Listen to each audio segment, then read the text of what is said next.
Hello YouTube and welcome to another review. Sucker Punch. I feel like there's things about this movie that haven't been said before and that's why I'm doing this. So to get to the point, what is this movie like? I don't know how to put my finger on it. That is one big pile of shit. Yeah, thanks Jeff. For as far as I can work out, this movie has exactly two things going for it. Since I want to get the good over with quickly, here they are. Remember ladies, if you don't stand for something, you'll fall for anything. And the soundtrack. It has a killer soundtrack consisting of kick-ass rock music. This is a textbook example of the movie was terrible, but at least the soundtrack was nice. Now, as I said, for the rest, this movie does absolutely nothing right. Starting with the story, that's where most things go wrong. See, this movie's biggest problem is that it simply doesn't have an identity of its own. It starts off with our main character being wrongly sent to a mental ward, where she ends up in a dream about breaking out. In this dream, which plays in a bordello, she discovers that while she is dancing, she is free and has the imagination to escape. During these dance scenes, which I should point out we never actually get to see, the action scenes play. At first, it's giants, then German zombies, then orcs and robots. And you remember how in my VHS review I said that the action scenes don't feel inconsequential? Well, that's exactly what Sucker Punch lacks. None of the giants, robots, suits, or hordes of German soldiers, orcs, robotic armies, or dragons make any difference to the story. Towards the end of the movie, they blow up an entire city, and it barely gets mentioned again. Then we get to the characters, who are just as bad. None of them seem to have any defining features. They're just there so they can perform stunts because the movie needs a team.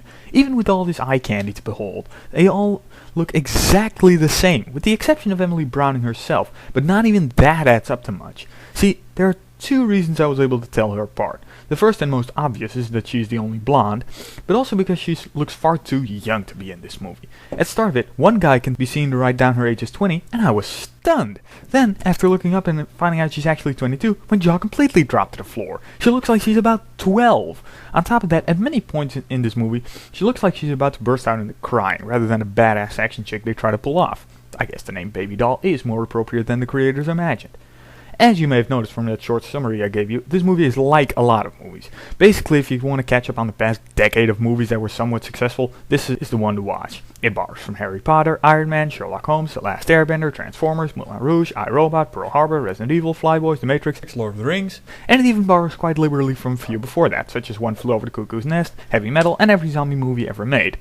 But of course, the one it borrows most heavily from is Inception, with one crucial difference. Inception knows its target audience. That was all for people who want to pay close attention to stuff, and that is why it got away with being so freaking complex. Sucker Punch never explains what's going on, because, well, why would it? We've all seen Inception, right? It's basically saying, no, we're not going to explain what's going on. Now, aren't you impressed with that rabbit suit going up against triplanes? It's just style over substance when you all get down to it.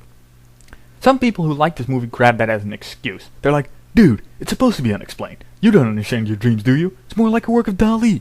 Now, I do see where that statement is coming from. Snyder does have a natural instinct how to make things look artistic. The composition of everything just looks so done. If you were to change just one tiny thing, it would look out of place, much like a painting of Dali. But that is no reason to overlook basic filmmaking techniques like a solid story or characters to base everything on. So when ends meet, what is this movie? It's an excuse to put hot girls in skimpy outfits with all sorts of guns, ninja weapons, and a rocking soundtrack to make them get their act together. Everything about this movie has been done before in other better movies. There's nothing new about it, nothing to set it apart, not in the characters, not in the story. Hell, even the action, the key part of this movie, feels like it's been done before. And while I can't declare it flat out terrible, because at least the director seems to care about what he put on screen, he doesn't seem to realize that audio and visual design alone are not enough to carry a movie. You need smart and cohesive storytelling and rounded characters. Sucker Punch is easily in the safe zone on the first two, but it completely struck out on the latter ones. So my advice is, if you want to watch a movie about a dream and a dream and a dream, go watch Inception. If you want to watch a movie about hot girls kicking ass, go watch Resident Evil, or Tomb Raider, or Charlie's Angels. All of them are better than this. Take from that what you will, and you'll hear from me later.